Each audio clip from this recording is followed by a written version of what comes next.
In the previous episode, we learnt about the marriage of King Shantanu and Satyavati and the oath of Bhishma.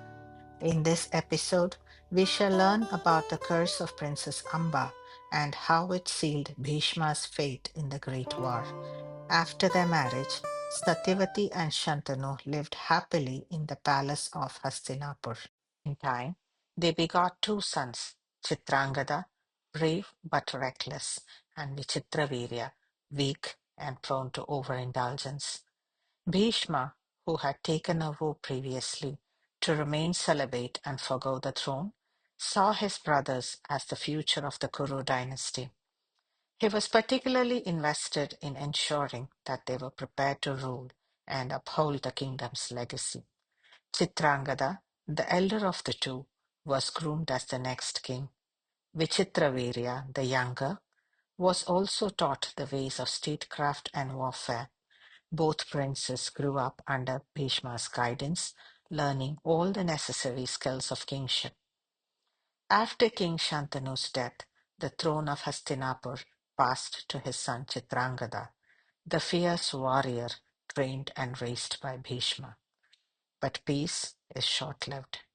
Chitrangada was no doubt a capable warrior. He defeated many powerful enemies and asuras and expanded the kingdom of Hastinapur. However, the Kuru king later became very arrogant and started to disrespect everyone. Enraged, the king of Gandharvas, also called Chitrangada, came to challenge the king, saying that there could be only one Chitrangada, which was himself. A fierce battle took place between the two on the banks of the river Hiranyavati, lasting 3 years. In the end, the king of the Gandharvas defeated the Kuru king and killed him.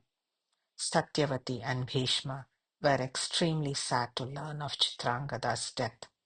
With Chitrangada gone, the young and timid Vichitravirya is now crowned the king. Bhishma, ever the guardian, started to seek brides for him. The king of Kashi had three daughters, Amba, Ambika, and Ambalika, all beautiful and accomplished. As they became adults, they prepared to choose their husbands in a Swayamvara, a ceremony of free will and royal pride, as was the custom of Kshatriya princesses. However, Amba is secretly planning to garland the king of Shalva, who she was in love with. Bhishma gate-crashes the Swayamvara where he was not invited. He wins the hands of Amba, Ambika, and Ambalika after a fierce battle with the princesses and the rest of the royalty.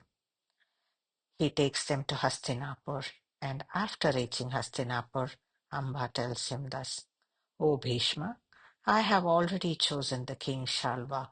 I cannot marry anyone else, as I have already chosen him in the Gandharva way.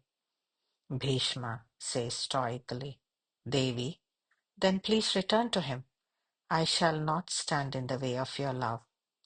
Amba returns to Shalva, but Shalva says, Bhishma humiliated me, and this happened because of your manipulation. You should not have participated in the Swayamvara. Please go back. I will not accept you. Rejected by Shalva, Amba now returns to Bhishma and asks him to accept her as his wife. Bhishma says, O Amba, you know that I am sworn to celibacy. I cannot marry anyone. Dejected, Amba is consumed by rage. She says, I have been rejected by my parents, by the king of Shalva, and by yourself. If I cannot live with honor, I shall die with vengeance. I shall be reborn to destroy you, Bhishma. This I swear upon the souls of my ancestors and the gods above. Amba's curse starts taking root.